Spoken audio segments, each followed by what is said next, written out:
everyone. Welcome back to online class. I am APS-CLASS-V from Upper Public School, Kalaburagi.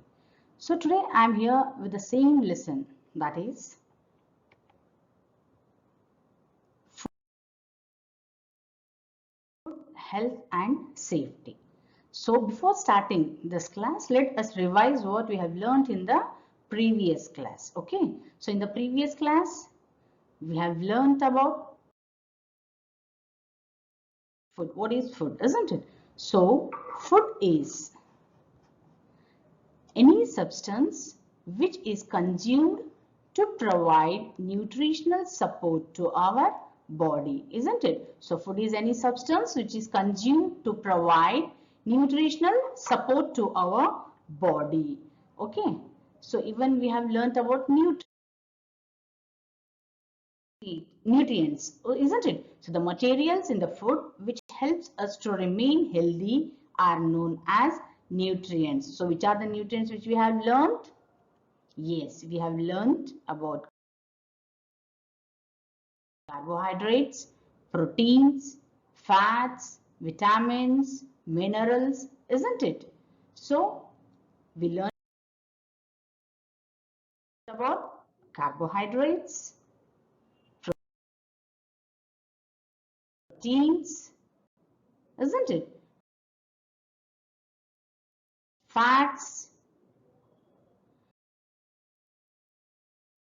vitamins and minerals, and apart from this, roughage and even water also, isn't it?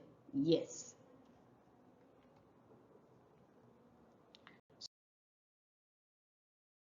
So these are the rich sources of, do you remember?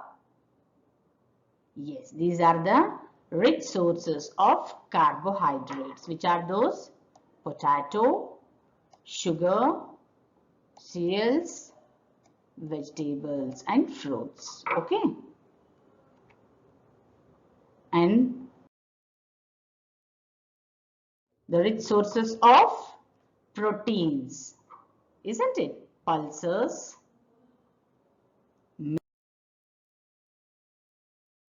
milk is also a rich source of protein.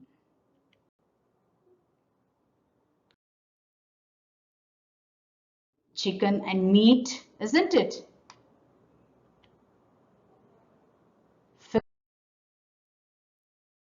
Fish is also a rich source of protein. Eggs, isn't it? And even we have learned about the fats also, isn't it? So oil is a source of, yes, fats. Okay. So oil is a rich source of fats. Butter, isn't it? So butter is also a rich source of fat.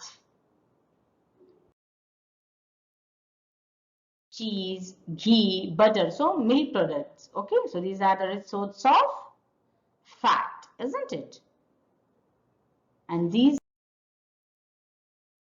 are the rich source of minerals, isn't it? Vegetables, fruits, these are the rich source of minerals. Okay, and even milk, jaggery, cereals. So these are the rich sources of minerals.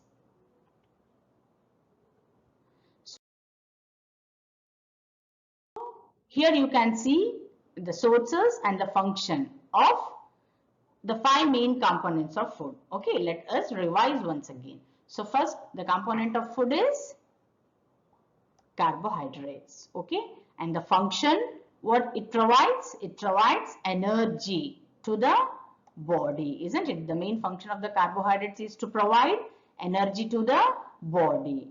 And next, fats. And what is the main function of the fat?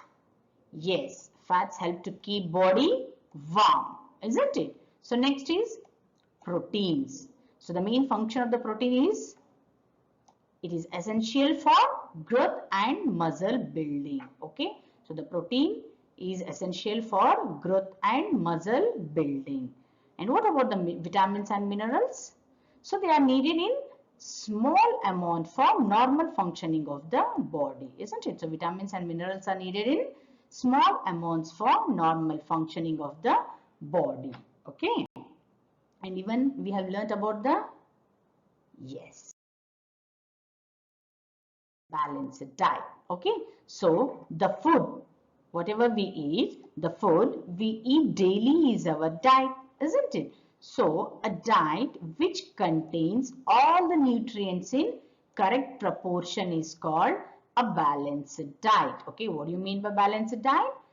A diet which contains all the nutrients in correct proportion is called a balanced diet. Okay.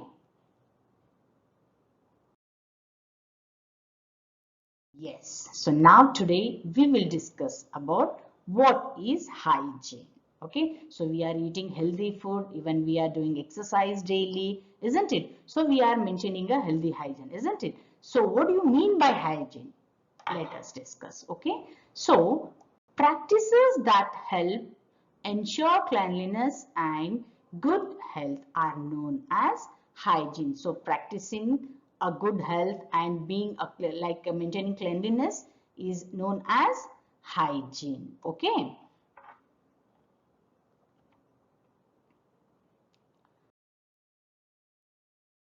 So good hygiene includes. So what the good hygiene includes? Yes, taking bath every day, isn't it? So we should have bath daily. So taking bath every day is a good hygiene, isn't it? So washing hands before and after every meal. So after and before every meal, we should wash our hands, isn't it? So wearing clean clothes, always we should wear clean clothes, isn't it? So always we should change the dresses after coming back from the school, isn't it? Because those will be sweaty clothes, isn't it? So we should change the clothes and we should wear the clean clothes, isn't it? So washing hands after going to the toilet with soap. So we should use the soap, isn't it? After coming from the toilet room, isn't it? So we should use the soap. Okay. So keeping your surroundings clean is also a good hygiene, isn't it? Regular exercise also, isn't it? So brushing teeth properly with toothbrush and paste every morning and night before sleeping and preferably after every meal, isn't it? So always you should brush your teeth in the morning and even before going to bed, isn't it? So this is also a good hygiene. So if we maintain a good hygiene, then we will be healthy. Otherwise, yes, we may suffer from many diseases, isn't it? Yes. So now let us discuss about diseases. So what do you mean by diseases? Right. So what do you mean by diseases? Any deviation in the normal functioning of the body is called a diseases. So what do you mean by diseases? Any deviation in the normal functioning of the body is called a diseases. Okay. So how the diseases may be caused? This may be due to some microorganisms or germs or malfunctioning in the body. So these diseases may be caused because of some microorganisms or germs, isn't it? So diseases causing organisms are known as pathogens. So the diseases causing organisms are known as pathogens. Okay, so this is about the diseases. So now there are two types of diseases. Do you know this? Yes, let us discuss. Okay.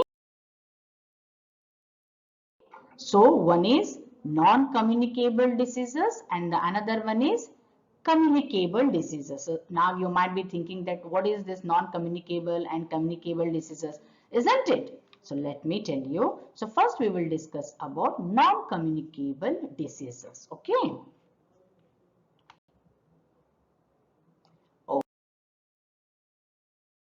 Okay. So here non-communicable diseases means the diseases which cannot be transmitted from one person to another are called non-communicable diseases. So here what happens? The diseases which cannot be transmitted from one person to another person, isn't it? So these types of diseases are called as non-communicable diseases. Okay, so let us see which are those diseases, isn't it? So examples are all vitamin deficiency diseases, isn't it? All mineral deficiency diseases. These are all non-communicable diseases, and even heart diseases, isn't it? And even diabetes also. So these are the diseases which are non-communicable diseases. Okay. So heart diseases, it is not a communicable diseases, isn't it? It is a non-communicable diseases, and even diabetes also, which will not spread from one person to another person, isn't it?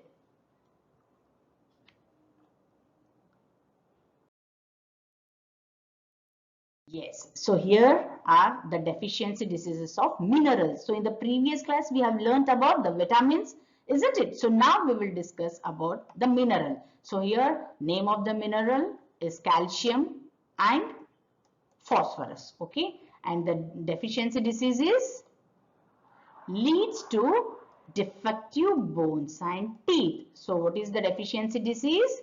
It leads to defective bones and teeth. And the rich sources of calcium and phosphorus are milk and milk products. Okay, so if we drink milk and if we eat the milk products, then we may not suffer from the diseases like the bones and teeth ache, isn't it? So which is a very injurious, isn't it? So calcium and phosphorus is the like it is a mineral, so which causes like the deficiency diseases will be leads to defective bones and teeth, and the rich sources are milk and milk products. So next is iron. Okay, so the deficiency, name of the deficiency disease is leads to anemia. Okay, the disease is anemia, and the sources, the rich sources of mineral: spinach, apple, brinjal, pulses. Okay, so these are the rich sources of iron. So next is iodine. Okay, so the deficiency diseases leads to swelling in the neck. Okay, so there will be swelling in the neck if we have the deficiency disease of iodine, isn't it? And the sources are jaggery, iodized salt, isn't it? So these are the sources of iodine, rich sources of iodine. Okay, fine. So next is communicable diseases. So we have learnt about the non-communicable diseases, and now we will discuss about communicable diseases. Okay, so the diseases which can be transmitted from one person to another, isn't it? So in the non-communicable diseases, where the disease will not transmitted from one person to another person, but in the communicable diseases, the diseases can be transmitted from one person to another through a living or a non-living agents are called communicable diseases. So this can be transmitted either from a living or a non-living agents, isn't it? So that is communicable diseases. So now let us see which are the living and non-living agents, isn't it? Fine. So communicable diseases can be caused by living agents like viruses, bacteria, protozoa, fungi, insects. So these are the living agents from which the disease can be transmitted from one person to another person, which is called as a communicable diseases, isn't it? So now you might be thinking that how they may cause, isn't it? So now let us see the diseases caused by viruses. Okay, so what are the diseases which are caused by the viruses? Okay, so the diseases like AIDS, rabies, measles, isn't it? Common cold, chickenpox, and hepatitis. So these are the communicable diseases which are caused by the viruses, isn't it? So which are those? AIDS, rabies, mumps, measles, common cold, chickenpox, and hepatitis. Okay, so these are the diseases which are caused by the viruses. So next we will see the diseases which are caused through bacteria. Okay, so through bacteria, typhoid, isn't it? TB, tetanus, cholera, diphtheria, leprosy. Okay, so these are the diseases which are caused through bacteria, isn't it? So next is protozoa. So which are those? Isn't it? Malaria, sleeping sickness. Okay. So next is fungi. So diseases caused by fungi are skin infections. So the skin infections will be caused because of the fungi, isn't it? So next is insects. So you all know insects, isn't it? Yes. Housefly, typhoid fever, cholera, rat flea, plague, isn't it? So these are the diseases which are caused by the living agents, isn't it? So now let us discuss about the diseases which are caused by the non-living agents, isn't it? Yes. So which are those? Yes. They only transmit the disease from one person to another person by, yes, the diseases transmitted by air are called as airborne diseases, isn't it? So the examples are common cold, TB, measles, etc. So these are the airborne diseases. And what about the waterborne diseases? They are, yes, typhoid, cholera, jaundice, etc. Isn't it? Diseases caused through direct contact are AIDS, hepatitis, isn't it? Yes. So, see, living organisms which transmit the diseases are called vectors or carriers, isn't it? So, what we call vectors or carriers, and the examples are mosquito is a vector, isn't it? Or carriers. So, mosquito is a vector for malaria, dengue, isn't it? Elephantiasis and Japanese encephalitis, isn't it? So these are the diseases which are caused, okay? And all the communicable diseases can be avoided. How they can be avoided? They can be avoided by keeping our surroundings clean, isn't it? So this prevents the breeding of flies and mosquitoes, isn't it? So it also prevents water and food from being contaminated, isn't it? So this is all about the communicable and non-communicable diseases, isn't it? So next we will discuss about, so here you can see communicable diseases can be caused by non-living agents also, and the non-living agents which cause diseases through transmission of are like air, water and soil, isn't it? So next is vaccination. So to avoid, so from all these diseases, so there will be a vaccination, isn't it? So what is vaccination? It is a method of preventing germs from causing diseases, isn't it? So it is a method of preventing germs from causing diseases even when they enter your body, isn't it? A vaccine is an injection or oral drops. Okay, so vaccine is an injection or oral drops. So vaccines are specific for every diseases. Okay, so the vaccines are specific for every diseases.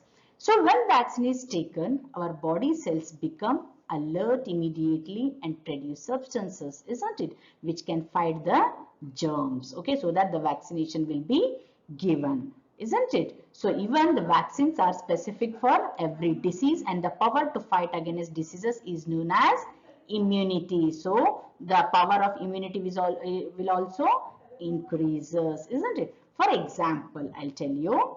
So vaccines are available for diseases like cholera, typhoid, isn't it? Tetanus, polio, measles, chickenpox, and TB. Okay, so most of these are taken in the form of injections, isn't it? And even polio vaccine is taken orally also. Okay, so vaccination is good to prevent many diseases. Prevention is better than cure, isn't it? So far there is no vaccination for AIDS. So AIDS is a disease for which there is no vaccination. Okay, yes. So now next is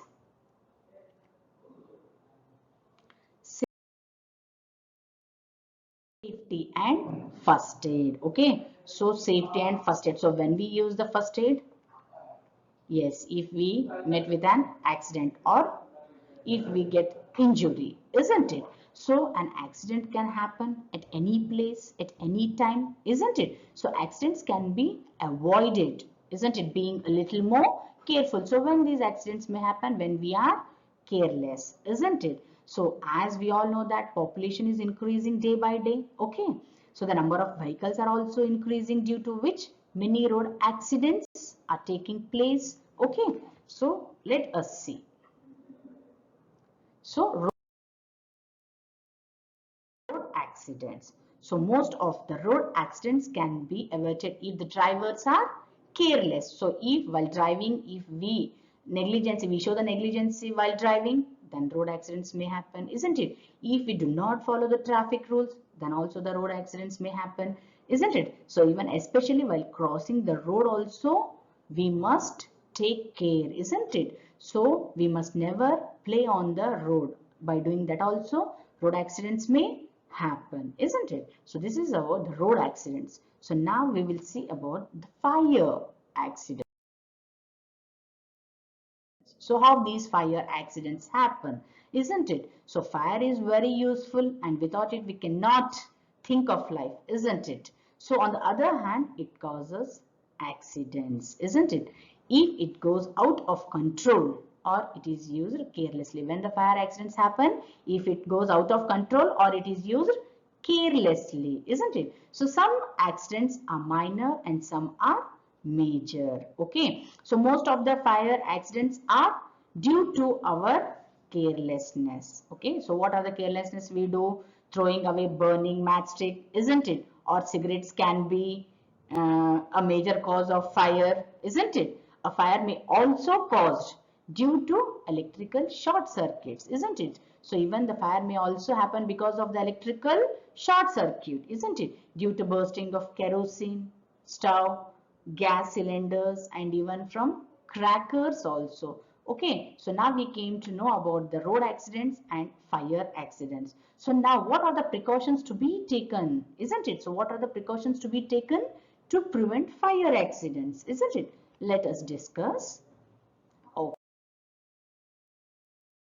Okay, so the precautions to be taken to prevent fire accidents. So what are the precautions?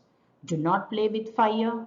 Okay, we should not play with the fire or electrical appliances. Even we should not play with the kerosene, petrol or matchstick, isn't it? So always we should check the wiring from time to time, whether the wire has disconnected or not, isn't it? We should check alternatively, or if it is old wire, so ask for replacement. If the wire is old, we should replace it, isn't it? So never touch electric wires when current is passing, or electric switch will with wet hands, isn't it? So we should not touch the wire with our wet hands, isn't it? Don't put the kerosene or gas stove on the floor. If we put the kerosene on the floor, it will catch the fire, isn't it? So we should not put the kerosene on the floor, isn't it?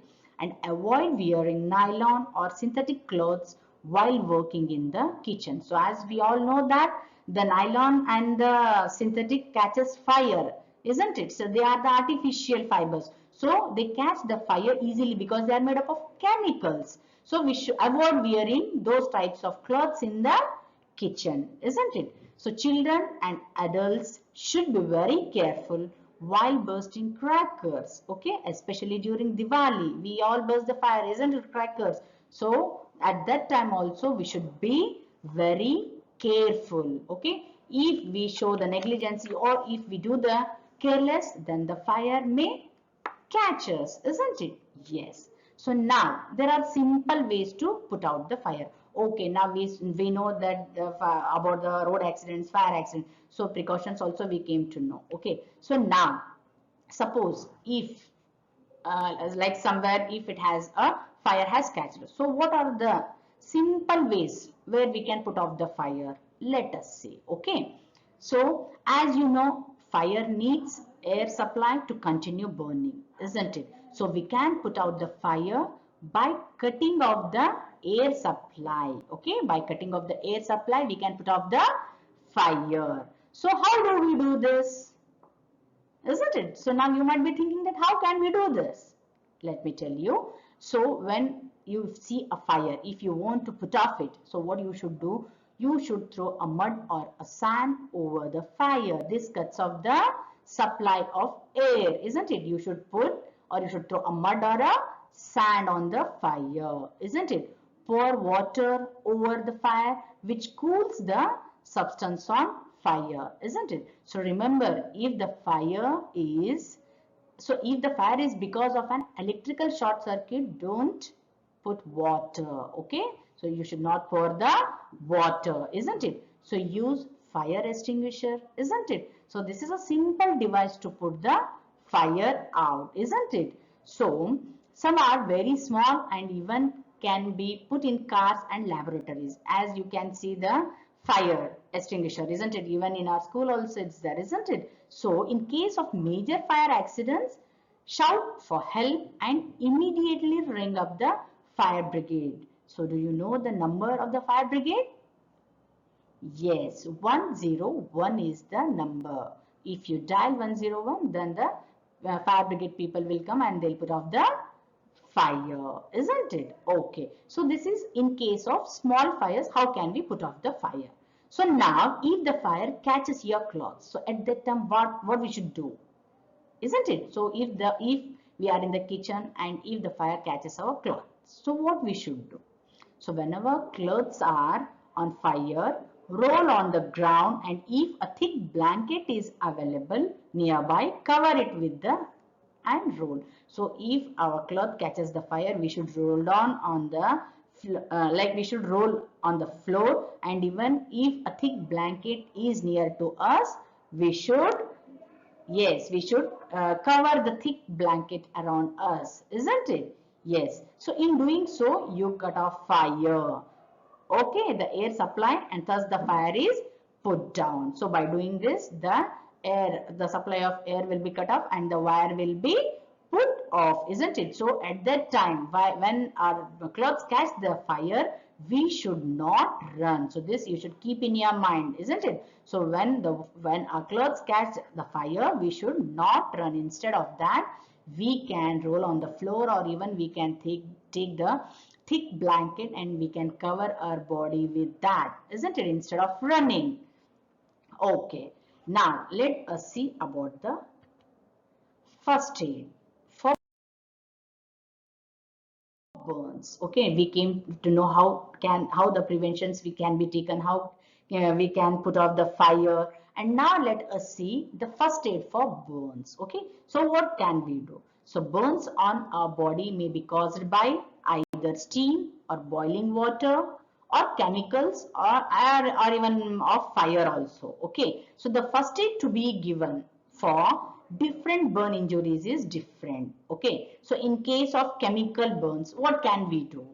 So use plenty of water to wash off the chemicals. So in case of chemical burns, we should use plenty of water to wash off the chemicals, isn't it? Cover the affected area after, like you should cover the affected area after applying any antiseptic cream or cold cream for burns. So after applying the antiseptic cream or the cold cream, we should cover the area, isn't it? In case of serious burns, if it is very serious, then the victim should rush to the nearest hospital, isn't it? If it is more, then the victim should run to the nearest hospital, isn't it? So minor burns, they can be treated at home, isn't it? So by applying an antiseptic cream like burner to prevent the infection, isn't it? So applying an antiseptic cream like burner which can prevent the infection if it is a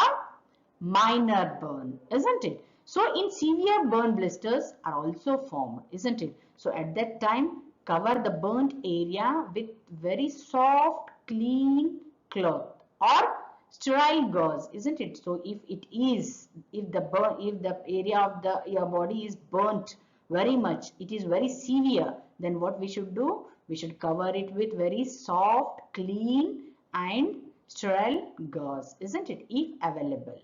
So to protect that area from exposing it to germs and dust, if we won't cover, then the germs will attack, isn't it? So that we should cover with the soft and the smooth and even sterile gauze, isn't it? Yes, and if it is more again, then rush the victim to the doctor at the as early as possible. If it is more, then the victim should rush to the hospital, isn't it? This is about the first aid for burns. So now we came to know about the road accidents, how can be prevented. We came to know about the fire accidents, and even we came to know how about the first aid and how to be prevented, isn't it? So apart from these accidents, there are some injuries which may happen to our body, like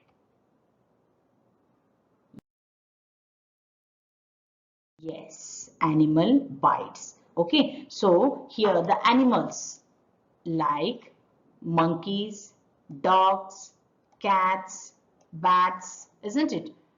Rats, owls, and snakes are common animals which bite humans, isn't it? So these are the animals, common animals which bite to humans. So what we should do at that time, isn't it? So if the animal, any animal bites us, so what we should do? What is the first aid for that? Isn't it? So what we should do? First aid for animals, let me tell you. So first what we should do, if the animal bites, we should wash the wound with soap to remove the germs. So first what we should do, we should wash the wound with the soap to remove the germs, isn't it? So after that, apply antiseptic lotion, cover the wound with a sterile gauze, isn't it? So after that, we should apply the antiseptic cream, okay? And if it is more, again the victim should rush to the hospital, isn't it? So this is all about the animals when the animal bites. So among monkey, dog, cats and rat, wolves and all, so the poisonous animal is yes, snake. In case of venomous snake, venomous means poisonous, okay? In case of venomous snake bite, which is very painful, isn't it? So what can we do at that time, isn't it? So snake bite patient must be given first aid according to National Snake Bite Protocol 2007. So what it includes? Let me tell you. Reassure the patient as 70% of snake bites are by non-venomous snake and only 50% of bites from venomous snake are dangerous. So this non-venomous means it is like it is not poisonous, but venomous means it is very poisonous. So first we should see whether it is a poisonous snake or non-poisonous. Non-poisonous in the sense like not so poisonous snake, isn't it? We should see first. Then immobilize the patient with care and do not apply pressure or block blood supply. Okay, we should take care of that and even try to reach the hospital immediately. Okay, if the snake bites, then try to reach the hospital immediately because there are many poisonous snakes, isn't it? So the common poisonous snakes of India are crate, isn't it? Crate, viper, sea snake and cobra. So these are the poisonous snakes, isn't it? So this is all about the animal bites and about the first aid, what we can do after the animal has bite to humans, isn't it? So next,